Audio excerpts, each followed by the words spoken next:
Dear students, a very good morning to all of you. This is Hemlata ma'am from Mother India Senior Secondary School.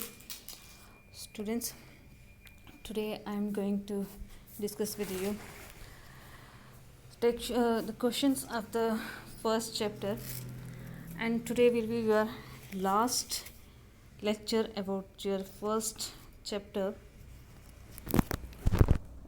Students, we have already discussed about the understanding the text. These questions we have already discussed now, and next talking about the text. Yesterday we have completed these questions. Now today I am going to start thinking about the language. तो these are the 4 questions which we have to do. तो आज हम ये 4 questions को discuss करेंगे. Then we have to do the grammar exercise of the lesson. So let us start from question number 1 of the thinking about the language. The first question is, which language do you think the authors and his grandmother used while talking to each other? तो grandmother जो है वो और author के बीच में कौन सी language use होती होगी जो वो आपस में बात करते होंगे. तो इसमें हमें आंसर दिया गया है. आप आंसर जो है मतलब अपने अकॉर्डिंग भी लिख सकते हो, ज़रूरी नहीं कि आपने यहीं से कॉपी करना है. तो जो इसमें दिया है वो देखिए बेटा, कहते हैं कि the author's grand mothers was not much educated. जो ऑथर की ग्रैंड मदर थी वो ज़्यादा एजुकेटेड नहीं थी. So I think the author and his grand mother use to talk in their mother tongue. तो कहते हैं कि इसलिए मैं सोचता हूँ कि जो ऑथर और ग्रैंड मदर है दोनों मदर टंग जो है वो यूज़ किया करते होंगे. कहते हैं कि इन दिस केस पंजाबी. तो कहते हैं इन दिस केस में वो पंजाबी जो है वो यूज़ किया करते होंगे. ठीक है. तो नेक्स्ट क्वेश्चन इसका, which language do you use to talk to elderly relatives in your family. तो कहते हैं कि आप अपने जो एल्डरली रिलेटिव्स जो हैं आपकी फैमिली में, आप उनके साथ कौन सी लैंग्वेज जो है वो यूज़ करते हो. तो कहते हैं कि I feel at home greeting them in English. कहते हैं कि मैं उनके जो उनको ग्रीटिंग करने हैं, मतलब उनका स्वागत जब करना है, विश जब उनको करनी होती है, तो मैं इंग्लिश का यूज़ करता हूँ. But like to converse with them freely in Hindi, Dogri, Kashmiri. लेकिन कहता है कि अगर मैंने उनके साथ कोई बात करनी हो तो तब मैंने लैंग्वेज कौन सी यूज़ करनी होती है, हिंदी, डोगरी, कश्मीरी. आप बच्चे इसको अपने तरीके से भी मतलब लिख सकते हो. ज़रूरी नहीं कि आपने इसका आंसर इसी तरह से देना. आप यहाँ पे लिख सकते हो जैसे उनसे कहा कि मैं ग्रीटिंग जो करता हूँ तो मैं कैसे करता हूँ, इंग्लिश में करता हूँ. आप अपने अकॉर्डिंग भी इसका आंसर दे सकते हो, लेकिन यह है कि इररेलीवेंट मत देना, रेलिवेंट होना चाहिए according to topic. Next question इसका, how would you say dilapidated drum in your language. तो कहते हैं कि डिलैपिडेटेड ड्रम जो है उसको आप बताओ कि ये क्या चीज़ है अपनी लैंग्वेज में. आप इसको कैसे बोलोगे, डिलैपिडेटेड ड्रम जो है वो क्या चीज़ है अपनी लैंग्वेज में, इसको कैसे प्रोनाउंस करोगे आप. तो कहते हैं कि the expression use in our language for the dilapidated drum in फटा हुआ ढोल. तो हमारी लैंग्वेज में इसे हम क्या करेंगे, सिंपल लैंग्वेज में हम इसको बोलेंगे फटा हुआ ढोल. नेक्स्ट क्वेश्चन इसका, can you think of a song और poem in your language that talks of home coming. तो कहते हैं can you think of a song, क्या आप कोई सॉन्ग सोच सकते हो, क्या आप कोई पोइम सोच सकते हो अपनी लैंग्वेज में किनके लिए जो होम कमिंग होते हैं. ठीक है, टॉक्स ऑफ होम कमिंग की जो मतलब बाहर से आते हैं, ठीक है, उनके लिए आप अपनी लैंग्वेज में कौन सी पोइम बोलना चाहोगे, कौन सी आप सॉन्ग जो है वो बोलना चाहो, क्या उसके बारे में आप सोच सकते हो. तो कहता है कि there are the many folk songs and poem singings of the exploits of the brave warrior. All this talks of their home coming after winning a battle. तो कहते हैं बहुत सारी ऐसी पोइम्स हैं, बहुत सारे ऐसे फोक सॉन्ग्स हैं जो एक्सप्लॉटेशंस होती है ब्रेव वॉरियर के साथ.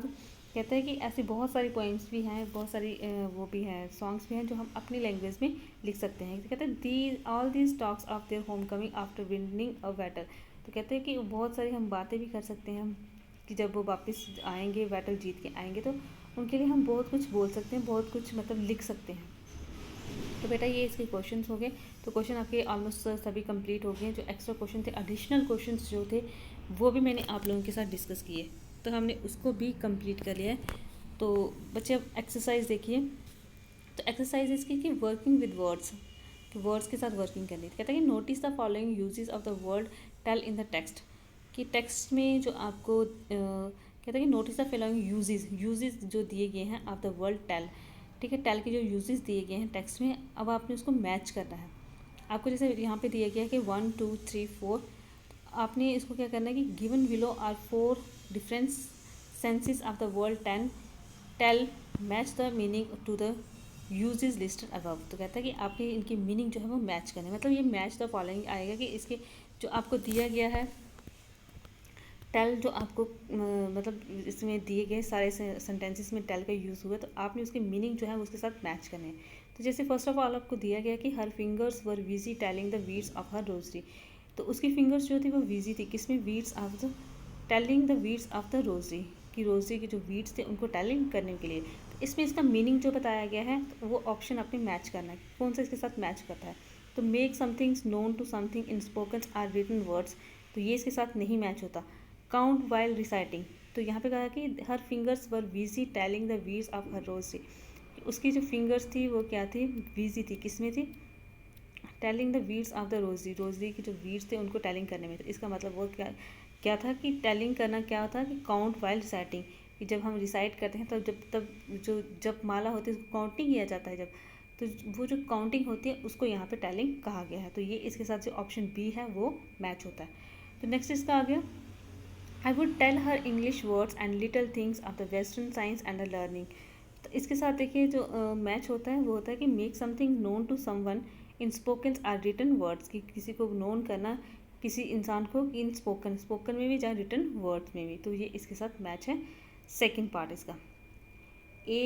फर्स्ट वाले के साथ बी ऑप्शन है और सेकंड वाले के साथ ए ऑप्शन है। देन उसके बाद आ गया at her age one could never tell, तो वी श्योर कि एट हर एज जो है वो नेवर टेल, वो कभी भी टेल नहीं कर सकता।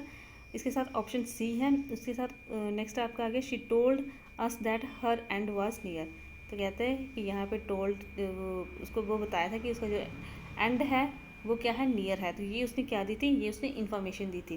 तो उसने बताया गया ना आपके टेक्स्ट में जो कि इन्फॉर्मेशन आपको दी गई थी, तो ये आपको इन्फॉर्मेशन दी, उसने इन्फॉर्मेशन दी थी कि अब जो मेरा एंड है वो क्या है, पास आ गया है।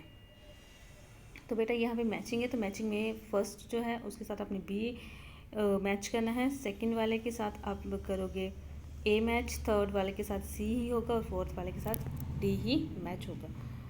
नेक्स्ट देखिए जो इसकी एक्सरसाइज है, यहाँ पे आपको जैसे दिया गया कि given below are the 4 different senses of the word tell, तो ये हमने इसको पढ़ लिया सेंसेस जो दिए गई थी। अब कहते हैं कि notice the different senses of the word take, take के यहाँ पे अलग अलग मीनिंग दिए गए हैं। जैसे उसने कहा कि to take to something, to weaken to do something as the habit, कि जैसे हैबिट है वैसे मतलब हैबिट की तरह उसको करना, इसका मीनिंग यहाँ पे बताया गया है। इनकी सेंस बताई गई है टेक का यहाँ पे कि टू टेक टू समथिंग, तो इसका मतलब क्या बताया गया है कि to weaken to do something as a habit, habit की तरह कोई चीज़ जो है वो उसको स्टार्ट करना। तो कहते हैं कि to take ill, to take ill का मतलब क्या बताया गया है, टू सडनली बिकम इल, कि अचानक क्या हो जाना, इल हो जाना। तो अब इन्होंने कहा कि locate this phrases in the text and notice the way they are used. तो कहते हैं ये जो आपको दिए गए हैं फ्रेज, जैसे टू टेक टू समथिंग, ठीक है, ये फ्रेज हो गया, टू टेक इल ये फ्रेज हो गया। तो कहते हैं कि ये जो फ्रेज है आपने देखना है कि इन द टेक्स्ट में locate this phrases in the text and notice the way they are used, और नोटिस करो कि वो किस तरह से यूज़ किए गए हैं। ये फ्रेज जो है ये इसमें आपके जो टेक्स्ट हमने पढ़ा था, रीड करा था, उसमें दिया गया है। आपने नोटिस करना है कि इसका यूज़ किस तरह से किया गया है। यूज़ वहाँ पे टेक लिखा हुआ है, टुक लिखा गया है, किस तरह से इसका यूज़ किया गया है आपके टेक्स्ट में जो हमने चैप्टर रीड किया था उसमें कैसे ये लिखा गया है, कैसे इसका यूज़ हुआ है वो आपने बताना है। तो फर्स्ट ऑफ ऑल इसमें जो दिया गया है टू टेक टू समथिंग, तो ये आपको पेज नंबर जो दिया गया है 4 पे है, ये पेज नंबर 4 पे जो लास्ट टर्न जो है आपके उसमें है कि she took to feeding sparrow in the courtyard of our city house, ठीक है, कि वो क्या करती थी, उसने एक न्यू हैबिट, उसने कहा कि हैबिट होती है जो न्यू स्टार्ट करनी, बिगिनिंग करनी, तो न्यू हैबिट यहाँ पे उसने किया कि शी टुक, टेक का यहाँ पे कैसे चेंज किया गया है फ्रेज, शी टुक टू, ठीक है, शी टुक टू लिखा गया है यहाँ पे feeding sparrows in the courtyards of our city house. तो नेक्स्ट इसका आ गया टू टेक इल, तो टू टेक इल जो है ये वो कैसे यहाँ पे यूज़ किया गया है, उसको टेकन कहा गया है। तो next morning she was taken ill, तो इस तरह से ये फ्रेज यहाँ पे यूज़ किया गया है, ठीक है। टू टेक इल का मतलब सडनली उन्होंने कहा कि बिकम इल, सडनली बीमार हो जाना। तो यहाँ पे उसका फ्रेज जो है वो किस तरह से यूज़ किया गया है, यहाँ पे लिखा गया है शी वाज टेकन इल, ठीक है, कि वो इल हो गए। अब नेक्स्ट देखिए इसमें द वर्ड्स होबल, जैसे वर्ड होबल जो है उसका मीनिंग उन्होंने कहा है कि टू वॉक विद डिफ़िकल्टी।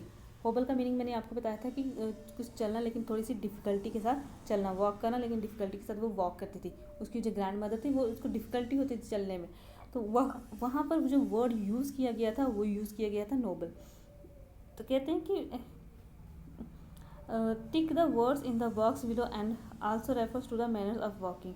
तो कहता है कि ये जो आपको यहाँ पे दिए गए हैं और वर्ड्स दिए गए हैं आपने टिक करना उसको, and also refers to the manners of the walking, कि कौन सी जो है वो रेफ़र करते हैं मैनर ऑफ वॉकिंग को। तो जैसे शफल्स हो गया, शफल क्या मतलब मीनिंग क्या होता है, हैगल का मीनिंग क्या होता है, तो ये सारी चीज़ें आपको देखिए इसके साथ जो मैच होते होंगे वो आपने लिख देने हैं। जैसे मैं आपको इसमें थोड़ी सी इन्फॉर्मेशन देती हूँ कि कौन कौन सा वर्ड जो है वो यूज़ किया गया है और किस तरह से। जैसे हैगल का मीनिंग क्या होता है, बार्गेनिंग हो गया, ठीक है। शफल का हम करते हैं कि शफलिंग करना वो भी होता है, और घसीटना भी इसको बोलते हैं, स्ट्राइड लंबे कदम लेके चलना। तो इस तरह से इनका जो मीनिंग है आपको दिए गए, तो आपने मैच करना है, तो ये आप लोग खुद करोगे कि कौन सा जो है मैनर ऑफ वॉकिंग है। अब नेक्स्ट देखिए नोटिसिंग फॉर्म, ठीक है, कि notice the form of the verb जो italicised in these sentences. तो आप नोटिस करनी है वो फॉर्म ऑफ द वर्ब की यहाँ पे कौन सी फॉर्म ऑफ द वर्ब जो है वो यूज़ की गई है, जो आपको इटैलिक में लिख के बताई गई है।